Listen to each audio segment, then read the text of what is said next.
We are awaiting a ruling on parental rights in New Jersey. The case yesterday in Freehold, New Jersey, which is Monmouth County, over whether or not these three school districts should be allowed to tell parents if the kids are identifying as transgender. This has become a very hot topic politically, as you can imagine. And in New Jersey, in particular, there's a guy named Vin Gopal. He wrote this bill years ago during COVID when we all weren't paying attention, and he's trying to run for re-election for the New Jersey State Senate seat. Well, his challenger joins me right now. Steve Dnistrian is a candidate for New Jersey State Senate, the 11th District, which is in Monmouth County, New Jersey. Steve, thanks for joining me here. I appreciate it. Rich, my pleasure. Good to be with you.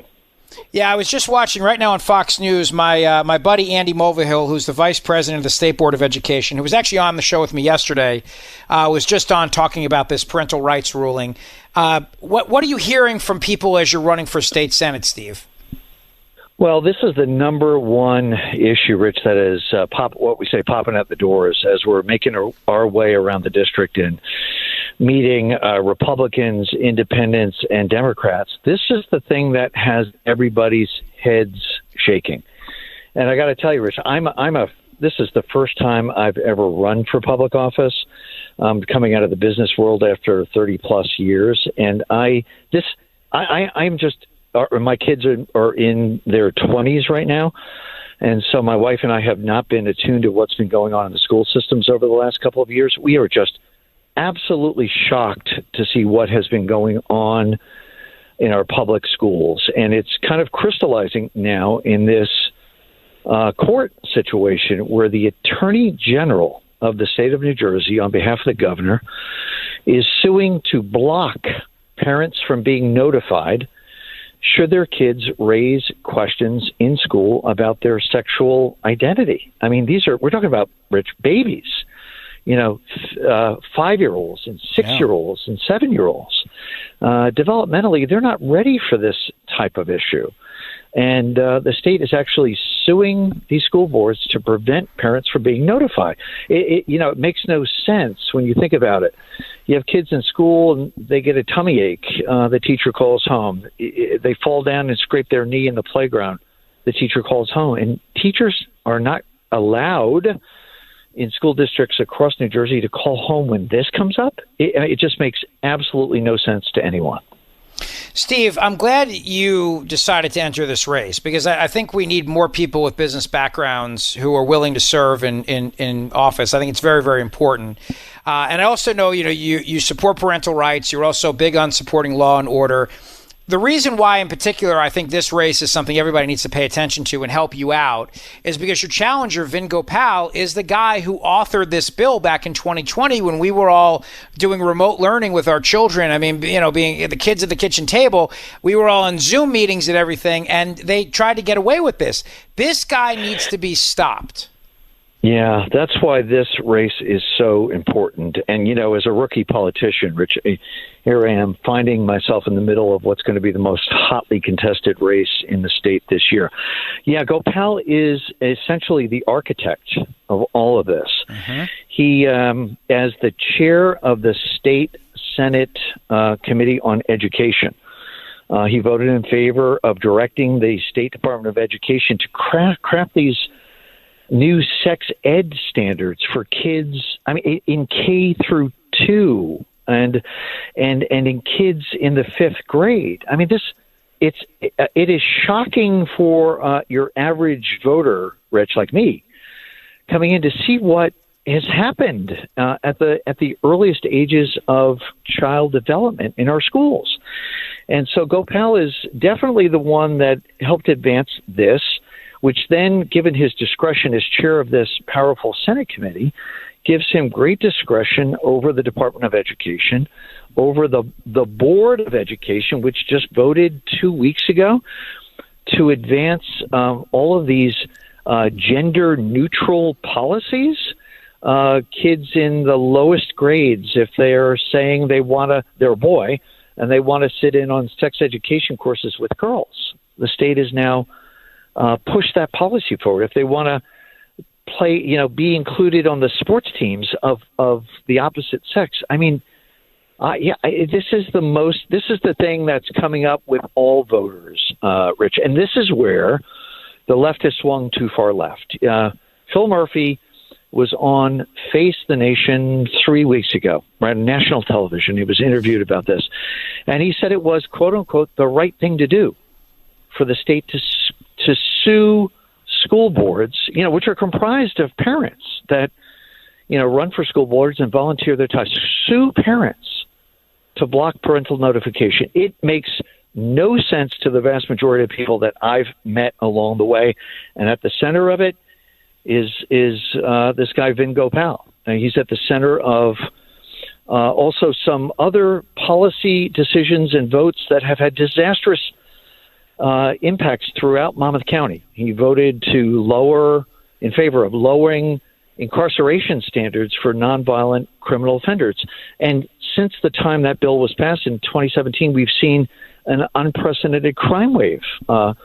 Auto thefts, home break-ins. That's because the kids that are doing this, Rich, are let out within 24 hours, sometimes before the police reports are done. I mean, it's crazy. Crazy. I saw yesterday that Murphy and the Attorney General are actually blaming Hyundai and Kia for all the auto thefts in New Jersey. So it's, they're blaming the victim. Steve Dnistrian joins me. He's running for the New Jersey State Senate. This is a very, very important election here in District 11, which is Monmouth County. I also want to ask you about an issue that my audience is very, very passionate about. It seems to be, I grew up in New Jersey. I spent every summer of my life going to the Jersey Shore. The wind turbine project. I want to play a clip of your opponent, Vin Gopal. He was on News 12 in New Jersey talking about this issue. We had another dead whale wash up on New Jersey beaches just a few days ago, this time in Deal, New Jersey. We've had all these humpback whales, dozens of dolphins washed up. We know what's causing it. It's the wind turbine project. He won't admit that. This is what he said. Take a listen. You do not think that offshore wind development is responsible for marine mammal deaths? No, it is not. And, and unfortunately we get a lot of misinformation that it's killing dolphins and whales. That's not true. We have conspiracy theorists saying that it's killing a whale or dolphin without any evidence. So, Steve Dnistrian, are we conspiracy theorists? Are all the people who are fighting this in Monmouth County, Ocean County, Atlantic County, and Cape May County, all these elected officials and other people, the guy who founded Greenpeace, are we all just conspiracy theorists? Now, how incredibly self-righteous of this non-expert to sit there and say there's no evidence, Rich. We have 40 dead dolphins. I've lost track of the number of dead whales. We've had 3 dead whales wash up in the last 4 days, Rich. 2 of them along the shoreline of Long Island, and 1 not in Deal, Rich, but it landed in Long Branch, Vin Gopal's hometown. Wow. And he has the arrogance to call bipartisan coalitions of mayors, elected officials who are Democrats, independents, and Republicans, who all believe that we need to pull back and do independent research to find out what's going on with our oceans, right? Because something's going on. Many of the towns in my district are right along the ocean, Rich. I've met people who've grown up in Monmouth and Ocean counties, and they've said they've never seen anything like this. And what people are, with open-minded people know, is that they've got sonar mapping going on right now, which is the shooting of sonic waves into the continental shelf to measure the density, Rich, of the continental shelf in preparation for monopoles being drilled into the continental shelf. So many scientists that I've heard talk nationally believe that this deafens dolphins and whales, and they die because they lose their navigational beacons, which are partially based on their sense of hearing, right? And the Democrats in Gopal are quick to say, "Oh, boat strikes." Well, if you've got dolphins and whales that have been deafened, sure, they can't hear oil tankers coming at them. They can't hear the ships that you're using out there to do the sonar mapping coming at them. But he says there's no evidence. What more evidence do you need than 2 or 3 or 4 ton whales washing up on the shores, Rich, to know something's going on? So it's just perplexing that we have this ram this through attitude. And I'll tell you why there's this ram this through attitude with offshore wind. And by the way, I'm open to the prospect of alternatives for energy. I favor exploring that reasonably. But this administration, Rich, here's the headline that nobody's paid attention to. And I guarantee you this is going to pop over the coming weeks. The Murphy administration has not been transparent about the cost of offshore wind to each and every person who gets an electric bill in their homes and in their apartments around the state. Guess who is going to pay for all that infrastructure, those hundreds or thousands of turbines that will be placed into the ocean if Phil Murphy has his way? It will show up on our electric bills. There'll be a line item added. I've heard some estimates that the average electric bill is going to be going up by $1,000 a year for the next 40 years, Rich, to pay for that infrastructure. So this is why they're trying to push it through. They don't. You saw the head of the Senate president, who's a Democrat, and the leader of the Assembly, Coughlin, who's a Democrat. They came out just out of the blue about a week and a half ago, all of a sudden expressing concern about cost of offshore wind. This is not because they're having a conflict with their conscience. This is because the poll numbers are telling them, I bet, Rich, that they are way off on this, and they have been, all of them.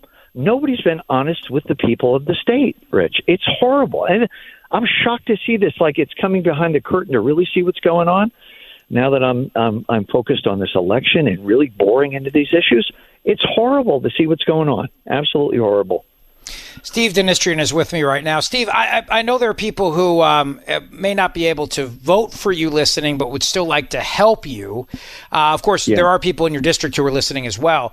And but this is such a passionate issue, and we got to make sure that I really believe the Republicans in New Jersey have a very strong chance of taking back the legislature this year. I really believe it. I think that the polls are showing Democrats are look, they have made a major mistake betting with the teachers union, betting against parents, trying to throw this gender sex ed stuff in our kids' faces. And I think this offshore wind project is also a killer for them, which is why you have legislative leaders like the Senate president and the Assembly Speaker coming out and saying, oh, I don't know, maybe we should talk about this. I think there's a great chance for Republicans to pick this up, and that would be huge for New Jersey. So, Steve, where can people find you, learn more about you, and help your campaign? Yeah, thanks, Rich, very much. Right on the web at www.steve4nj.com. Steve, F-O-R, for New Jersey, NJ.com. And you can read all about my background there, where I stand on the positions. I mean, I am a first-generation American, Rich. I'm a son of immigrants. I was born up in northern Jersey. My parents were quite poor. We grew up as blue-collar Democrats. But along the way, we shifted, and we shifted for all these reasons that we're talking about right now, right? We are very optimistic about achieving the change that people want to see. And we need, Rich, as you said earlier, thank you for pointing it out, more people who've never been in politics before to step forward, run for school board, take things over, run for your town council, step up and be the change in the world that you want to see. Because if we don't do it, nobody will, Rich. Nobody will. Well said. Well said, Steve. Best of luck, my friend. I'll have you back on the show. I think this is one of the most critical races in New Jersey and so therefore the country right now. Steve Dnistrian, good luck in your race for state senate. We'll talk again. Thanks, Rich. Appreciate talking to you, pal. Thanks. The Rich Zeoli Show on Talk Radio 1210 WPHT.